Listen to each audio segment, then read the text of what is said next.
जय भीम जय भारत. मी प्रशांत आंबळे, आम आदमी पार्टी पुणे शहराध्यक्ष, सामाजिक न्याय विभाग.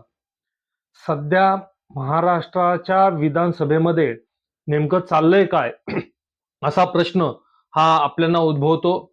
त्याचं कारण म्हणजे विधानसभा जे असतं, जे अधिवेशन जे चालू आहे, त्या अधिवेशनामध्ये लोकशाहीच्या मार्गाने जे आमदार निवडून आलेले असतात त्यांना विधानसभेमध्ये प्रश्न मांडण्याचा अधिकार असतो.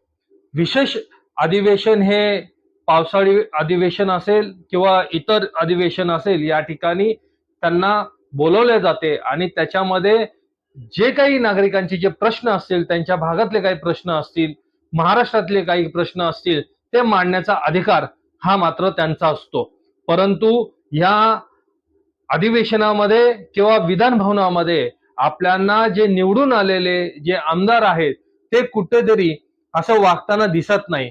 गेंड्याचे कातडीचे हे राजकारणी आता सध्या झालेले आहेत. आपण अनेक वर्षापासून यांचं जे राजकारण आहे हे पाहतोय. मग ते सत्ताधारी असू द्या, विरोधक असू द्या, इतर कुठलेही व्यक्ती म्हणजे आमदार असू द्या, यांचं वारंवार गैरवर्तन हे वाढताना दिसतंय.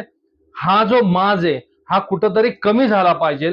नागरिकांच्या प्रश्नावरती मुळामध्ये जर अधिवेशनामध्ये हजारो कोटी रुपये जेव्हा खर्च होतात नागरिकांचे, त्यावेळेस तिथं प्रश्न हा मांडता आला पाहिजे आणि ते मान्य अमान्य हे सर्व आमदारांनी त्या ठिकाणी एकमताने किंवा विरोध जे काय असेल तो करून त्या विधान भवनामध्ये मांडणी झाली पाहिजे. परंतु विरोधक हे त्या ठिकाणी जात नाहीत.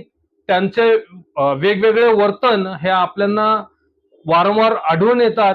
सत्ताधारी माज हा आढळून येतो. कुठं रम्मी खेळताना असतात, कुठं आणखीन मारामाऱ्या होताना दिसतात.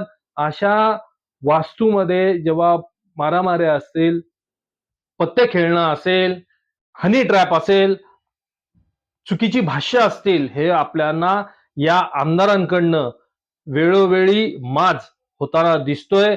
मी या महाराष्ट्राच्या जनतेला अशी विनंती करतो, येत्या दिवसामध्ये जेव्हा कधी निवडणुका लागतील आणि त्यावेळी जे जे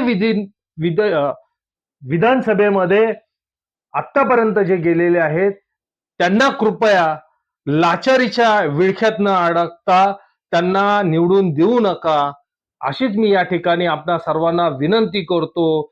चौथा स्तंभ हा मानला जातो आपला, परंतु या चौथा स्तंभाचा कुठंतरी गैरवापर होताना